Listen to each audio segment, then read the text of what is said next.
പെരിഞ്ഞനം തോട്ടുങ്ങൽ മുഹിയുദ്ദീൻ ജുമാ മസ്ജിദ് കമ്മിറ്റിയുടെ ആഭിമുഖ്യത്തിൽ ലഹരിവിരുദ്ധ ക്യാമ്പയിൻ സംഘടിപ്പിച്ചു. മദ്രസ ഹാളിൽ നടന്ന ക്യാമ്പയിൻ അഡ്വക്കേറ്റ് ഓണംപിള്ളി മുഹമ്മദ് ഫൈസി ഉദ്ഘാടനം ചെയ്തു. മഹല്ല് president K A Sulaiman Haji അധ്യക്ഷനായി. മഹല്ല് ഖത്തീബ് അബ്ദുറഹ്മാൻ അഷ്റഫി ആമുഖ പ്രഭാഷണം നടത്തി.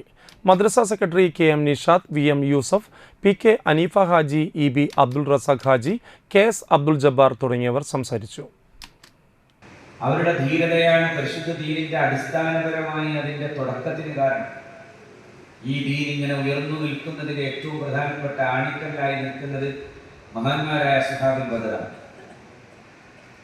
അവരുടെ ജീവിതമാണ്, അവർ ജീവിതം സമർപ്പിക്കുകയായിരുന്നു. അതുകൊണ്ടാണ് പരിശുദ്ധ ഖുർആൻ തന്നെ പറയുന്നത്, വലഖദ് നസ്റകുമുല്ലാഹു ബിബദരിൻ, അല്ലാഹു നിങ്ങളെ ബദറിൽ സഹായിച്ചു. വഅൻതും അദില്ലത്തു, നിങ്ങൾ വളരെ നിസ്സാരക്കാരായിരുന്നു, ഒന്നും ചെയ്യാനാവാത്ത വിധം വളരെയേറെ പരിമിതമായ സൗകര്യങ്ങളുമായിട്ട് മാത്രം ജീവിച്ചവരായിരുന്നു അന്നത്തെ സ്വഹാബത്ത്.